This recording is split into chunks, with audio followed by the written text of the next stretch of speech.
Okay. Good morning, everybody.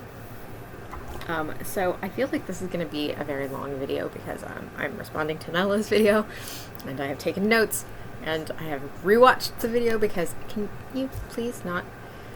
I have rewatched the video because I watched it before, and then I realized that I'd watched it a few days ago, and then I realized I was not going to remember anything about it, so I rewatched the video, so it is hopefully comparatively fresh in my mind. We'll see how it goes. Minerva, please be still. Okay. Nella, your cat shirt I think is very cute. I mean, I can't really see how oversized it is, so I'm sure it looks very cute on you. I personally have a thing about oversized clothes, but that is because, can you please not do that, madam? That is because I am an extremely small person, and I have been an extremely small person my whole life, so all of my clothes have always been way too big on me, and it's not a cute, the kind of oversized where it looks intentional, Minerva, can you not, please? It doesn't look cute and intentional, it just looks like my clothes don't fit, which is what is happening. Trends for oversized clothing are strange to me. I can't understand why anybody else would want their clothes to not fit them in the same way that my clothes never fit me, because I find it really frustrating. But I suppose if you're doing it on purpose, maybe it works better for people. I don't know. Minerva, stop. I'm going to sell all of you on eBay. Maybe you too. But yes, the cat print is very cute, and I like it. The meower from the last video was Spots, by the way. I did see that when I rewatched it over, because I always out of habit, I always watch my video after I upload it to YouTube, because back when we first started this, you kind of had to, because okay, you can get up there, but can you just please be still? Please? You're gonna give us all seasickness. You kind of had to, because sometimes it would, when you uploaded the video, it would glitch or do something weird. And so I got into the habit of always rewatching it to make sure it had uploaded correctly. And I still do this. So when I rewatched it, I noticed that you could hear Spots really clearly. There are at least a couple of the meows very clearly. Yes, that was Spots. You were trying to get Mickey to play with the toy, and none of our cats are big. Well, you have to get down because you keep moving. If you would sit still, I wouldn't make you get down. That's how it works, I'm sorry. I need it to be still. At least for a few more minutes. Please. I'm trying to do a thing here. Anyway, none of our cats really play with toys. The younger cats... Well, that's not really true. I mean, some of the younger cats now, kind of will they'll bat things around a little bit. We have some stuffed mice toys that a friend of the family got for us. Minerva, I'm definitely putting you on eBay. Why are you like this? Can you come and sit on my lap? Would that work better? That would work better for me. Come and sit with me.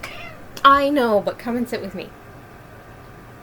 You don't need to get up there, because you can't behave yourself. Very difficult to keep my train of thought. Don't lick stuff. It's very loud. Quit licking things. Do you want to look at the screen? We can do that. You can look at the screen. Anyway, we have a bunch of little stuffed mice and things that one of the a friend of the family brought over for the cats, I don't know, a few years ago now. It was pre-pandemic. So we occasionally find weird mice in random places, but mostly they don't really play with them. And like, I can remember trying to get a toy like the one that you were playing with for Min when she was a kitten, and that just did not, Min does not do toys at all. Lacey, the table is not for Lacey's. This is Lacey. I know, just because it's open doesn't mean you get to sit on it. Nobody gets to sit on it except Min, and only when she behaves. So this is going to be such a long video. It's going to be like 90% me arguing with the cats. I'm so sorry. So yeah, none of our cats really play with toys very much. And I sort of forget that other people's cats do until like someone shows one of their cats playing with a toy, and I'm like, oh, is that a thing that cats do? How weird. But also, like, none of our cats have ever been interested in catnip. Like, when I was in high school, I planted like a little container of catnip thinking that my cat would be really excited about it, and literally the only time that she ever did anything with it is once when she was really mad at me. She went and laid in it and crushed all of the catnip down, and then was like, yeah, I told you. And then that was it. That was the single interaction with the catnip. Other than that, the only catnip thing that we ever had is when I had like Chaucer and Poe and Lennon many years ago now. I got a little package of catnip mice for the cats, and the cats were completely uninterested in it, but I put it, like, I threw it down on the floor, and Lennon immediately went over and ate the entire thing. I mean, just snapped it up. He thought it was amazing. And then I think at some other point I had another package of them that someone had given me, and he ate those too. So I was like, okay, yet more evidence in the Lennon thinks he's a cat thing. And again, the cats were completely uninterested in them, like, entirely. It was nice to see Mickey and Primrose. I always talk to them through the screen as if they can hear me, because that's totally normal. What else do I have in here? Well, that's right, we're having a whole conversation about glasses and stuff. I also don't like wearing glasses, which is part of the reason that I never wear them. I got contacts for the first time when I was like 18. I had already graduated from high school, which turned out to be like kind of a mistake. Like, I should have had the contacts earlier, only I didn't realize that I couldn't see because it had happened gradually. And I got contacts, and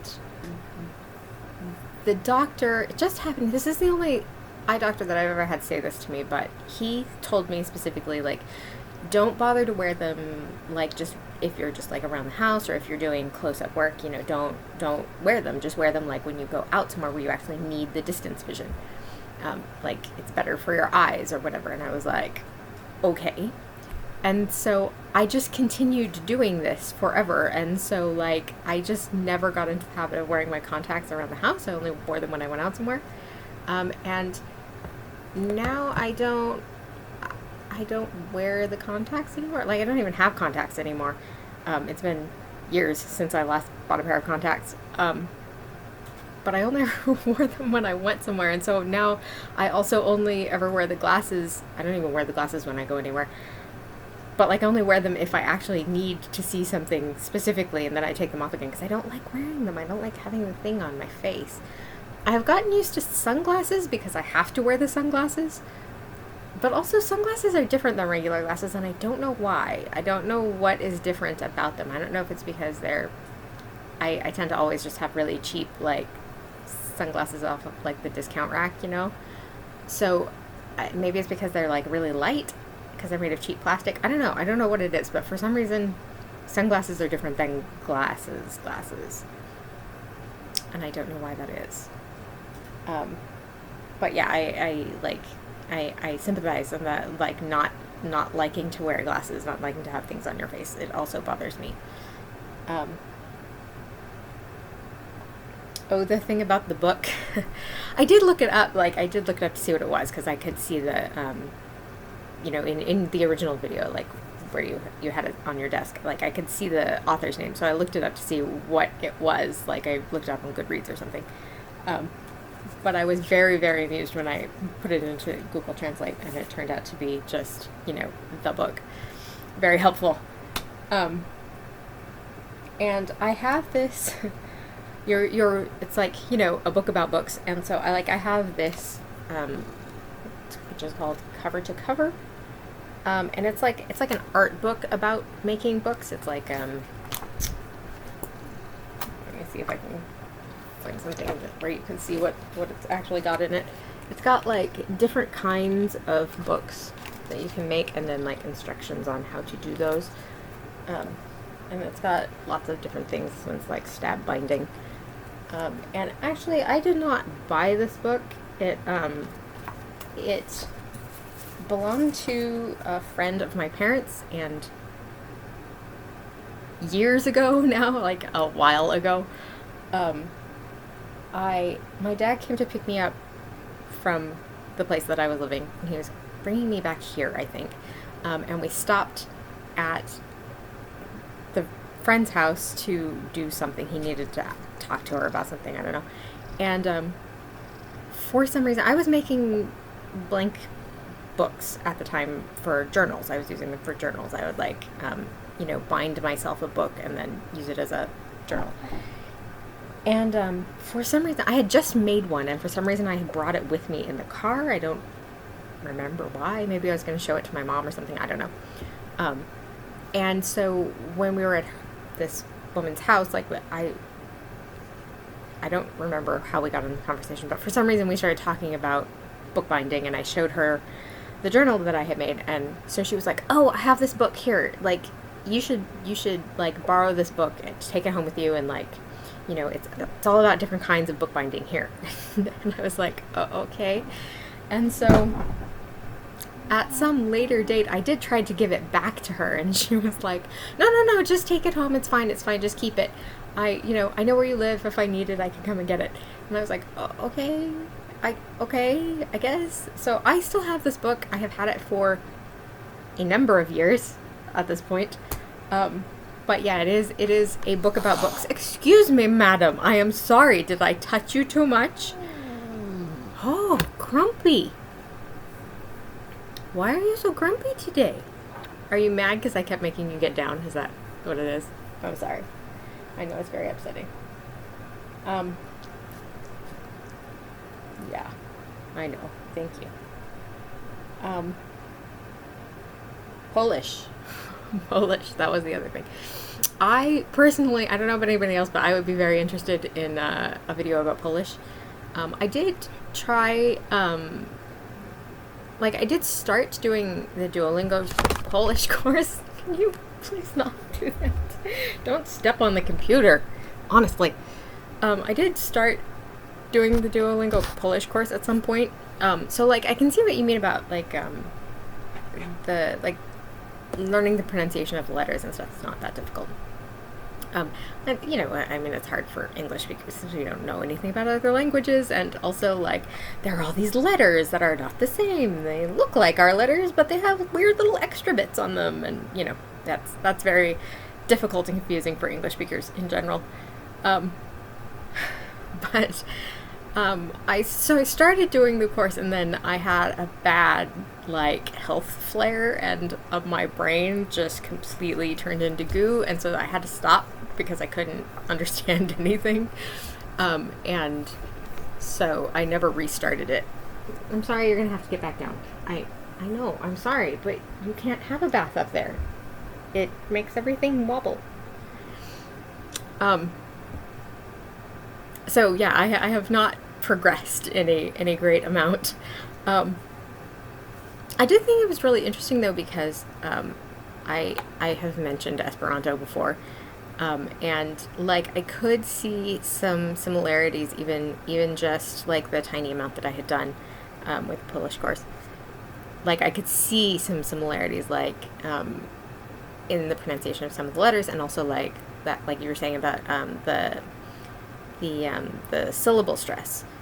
It always goes on the penultimate syllable, and that is a thing in Esperanto as well. And this is relevant, of course, because Zamenhof, who created Esperanto, was Polish. Well, it wasn't Poland then, but it's Poland now, and Polish was one of the languages that he spoke. So, so it all fits together. It's all relevant. It is. I'm starting to get very distracted because I keep doing things with cats, and I'm starting to lose track of what I'm saying. It is very funny that your grandfather was a blacksmith. Like, I'm putting you on eBay. I mean it.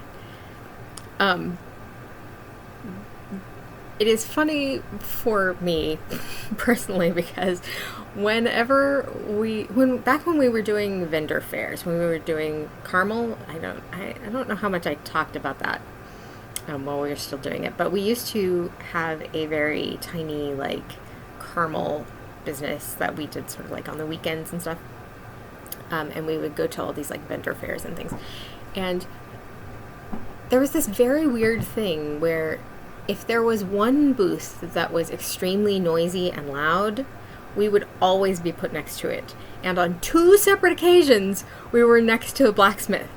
And so blacksmithing, anything related to blacksmithing makes me kind of laugh now at this point, because we spent, an entire weekend, next to the blacksmith on 2 different occasions, and it's quite loud. Obviously they weren't doing a full, they didn't have a forge set up, or anything like that, but they were, banging things a lot. There was a lot of noise. So yeah, it's a thing. I very much enjoyed your story about Tina Turner. That is fascinating that you would choose Tina Turner. Yes, I guess I don't remember what she put out during the 90s, but I guess she had put out some songs